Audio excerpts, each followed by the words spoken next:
first part of September. And, now's when we get to see where the rubber meets the road as we lead to the election in November. We've had a hot, hot summer in the real estate market in Austin, not only in the weather, but sales have been incredible, haven't they? And amazing. And it keeps going, too. Well, I certainly have seen no big abatement in activity. I mean, we'll be reporting the numbers in the total market overview in next week's podcast. But if you look at the number in the contracts, the only thing that's really started to temper off, and we talked about this in the last couple of podcasts, is you're starting to see the number of new listings moderate. And this is just the old adage of people taking the houses off at the end of August or during August because they're doing vacations and they're getting the kids back in school. But from a buyer standpoint, we're still seeing really strong activity, and I'm sure you're seeing that downtown as well, aren't you? Absolutely. We talk a lot about, this time of year, people, for whatever reason, decided to, take their property off the market. And I'm seeing that in traffic sites. I'm seeing that in all the major market areas that we have, around downtown. And I think that it's going to be, for a little period of time, even more restrictive as far as options for for buyers right now. And I think there's a real need there's unmet need from the buyers. Buyers definitely want good quality product, and it may not be available right now. Well, let's talk about that for a minute, because we're going to get into the news here, and we're going to talk a little bit about the national housing market. And if listeners want to understand the difference between national and local, the fundamental challenge with real estate from a supply and demand standpoint is demand can move a lot faster than supply, meaning that if confidence goes up and people, because of job creation, especially in markets like Texas, increase their ability to purchase, they either want to move up or they want to actually make a purchase because they're moving in for a job, you can't create housing, whether it's condos or homes or any other housing, at a pace that can keep up with the increase in demand. So quite often you end up in the local market with big swings where the market overcorrects. And we've been on this national trend of having an excess supply, whereas Texas, even if you go back 18 to 24 months ago, clearly was heading the other direction. I mean, every market, as we talked about a month ago, has shifted into what is, by national definitions of the National Association of Realtors, a seller's market. I mean, when you've got less than 4 months of inventory overall at all price points, you consider the overall market, you've got a challenge. So, and I think it's going to get worse before it gets better, meaning that if you're a buyer, you're going to be participating in more bidding on multiple offers. Don't you, Perry? Absolutely, and they don't like to hear that. No, they don't. But it's one of the biggest things, and we'll talk about this a little later in this podcast episode, where there are some key questions you need to be asking any Austin realtor before you hire them. Because whereas there were a lot of agents that focused on buyers in previous markets, you're starting to see people taking listings that don't have a lot of transactional experience. And if you marry up an agent with very limited experience that's got a sign in the yard with an agent who's fairly inexperienced on the buy side, and then you throw in the gasoline of a hot market with multiple offers, it's a recipe for buyer frustration, isn't it?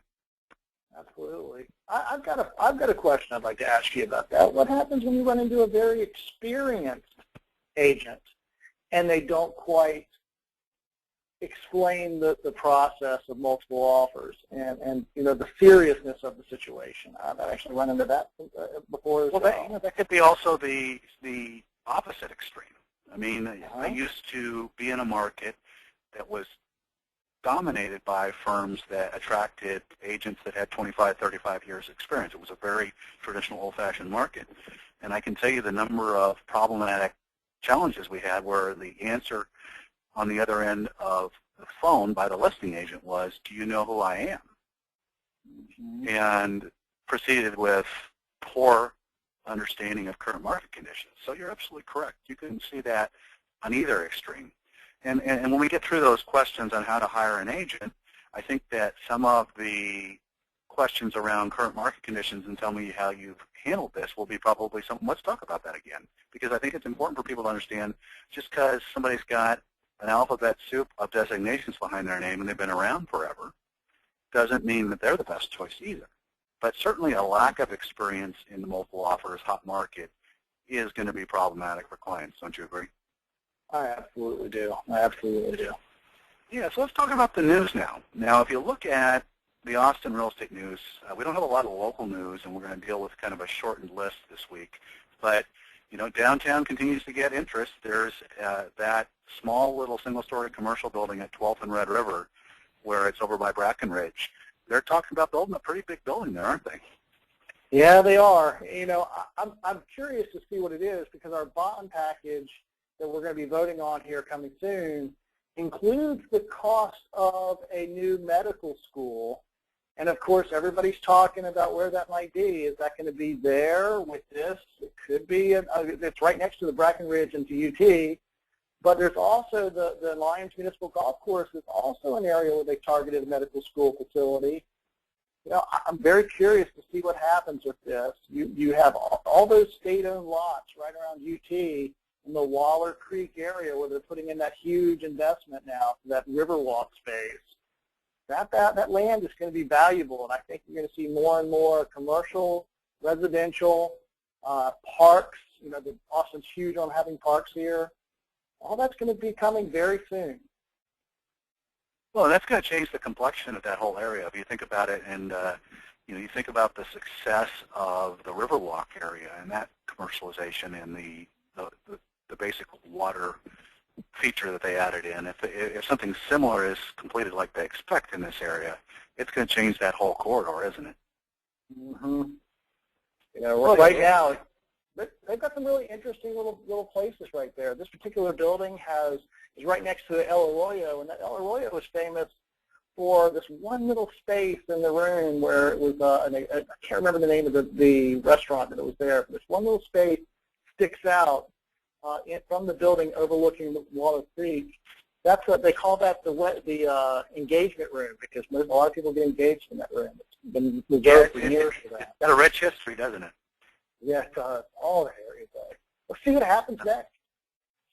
Absolutely, it is interesting. Now, there's some national news out this week, and you know, like we saw in the Austin market, where we had a 20% increase year over year.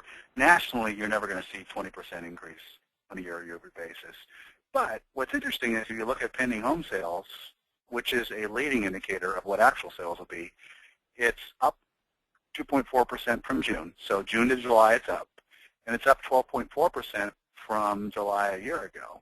And this is the highest level since April of 2010. And for listeners, that's sort of a magic date where there was artificial stimulation applied to the market with the tax credit. And you probably remember this. Right. People were scrambling to buy things. And this is before the housing market did its own self-correction. Right. And so we're now at the highest level since that. And I think this is a pretty big indicator of a turning point for the national real estate market. Now, I think the only thing that could derail things would be, like we've talked about, challenges with the overall national economy. We're going to get a jobs number, and I may mention it next week what it actually is, and to date, nationally, it's a very different picture than it is in Texas, especially in Austin. You've got unemployment that's too high. There's a lot of people that are either underemployed or given up, and so much of the traction that's occurred has been in very specific markets like Texas. And they're dragging the number down, but it's not representative of all the other markets. And why is this important? If somebody's thinking about this, well, I live in Austin and I have the good fortune of low unemployment. Well, a lot of companies are struggling with hiring technology talent and hiring high-end service industry talent because people are saying, no, I can't move because I can't sell my house. Well, with national numbers like this, and they get better and better, this is just going to add more gasoline into the engine for the real estate market in Texas, especially in Austin. And it's going to make that shortage of housing that much bigger because, again, we can't create housing on the supply side as fast as we can turn on the demand. Imagine 6 months from now, the overall market's got even better. We were fortunate enough to see unemployment come down nationally even more. And we now have more and more people moving in. In other words, the in-migration into Austin increases. It's going to be an interesting market in the spring if we're already seeing this much of a shortage, if that occurs. Don't you agree? Absolutely. But it's good, more good news from the national standpoint. Now, this ties into it. The next article is about the Federal Reserve, and the subtitle in this article is, Next Fed Action Could Be a Package of Easing. What's interesting is there's two things going on, and this I don't want to bore everybody with economics, and as you know, Perry, I'm an economist by training, and I had a finance and economics degree from Northwestern, so I'm sort of a interested party to this just because it's what I was schooled in. The Federal Reserve has sort of been running off the books, meaning people haven't been paying a lot of attention to it. So you've got two conflicting things going on, which will be interesting. The chairman of the Federal Reserve was in Jackson Hole, and he made some comments in the last week about easing, and there may be a need because we're not creating enough private sector jobs. You know, it ties into what I just said about how the housing market normally leads the economy out of a recession. This time it didn't occur because of the artificial problems we had because of the way it was overstimulated. Now, there was an interview with the Atlanta Fed president in the Wall Street Journal, and there's some big concerns about job growth being so lackluster and no return to full employment unless there's another stimulus. And if you remember going all the way back to 2008, this is not meant to be a political comment, we've already tried this. We're on the quantitative easing, as they call it, for the Federal Reserve on iteration number 3 or 4. And now they're at the point of wanting to package everything up and do multiple things. It's sort of like that fireworks display in San Diego. When everything went off at once. It was amazing, wasn't it? Yeah. And that's what it looks like. Yeah. Well, we don't know exactly what they're talking about doing, but they're talking about doing lots of it. Now, the conflicting thing with this is Ron Paul has been after the Federal Reserve. He's sort of their nemesis for a long time. And he has successfully, along with others, created an environment where the Federal Reserve had to be audited. And they're in the process of auditing and releasing all of their actual financials, which people are going to start going through. So it'll be interesting to see what happens with the Federal Reserve over the next couple of years.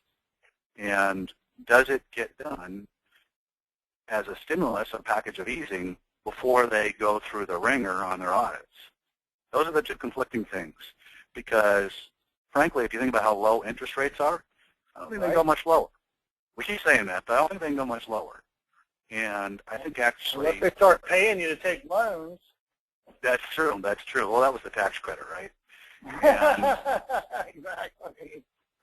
And so if you look at the lackluster job growth, they may do a bunch of stimulation to try and get things going, and this is sort of their off-the-books way of trying to stimulate the economy, but it'll be interesting. I think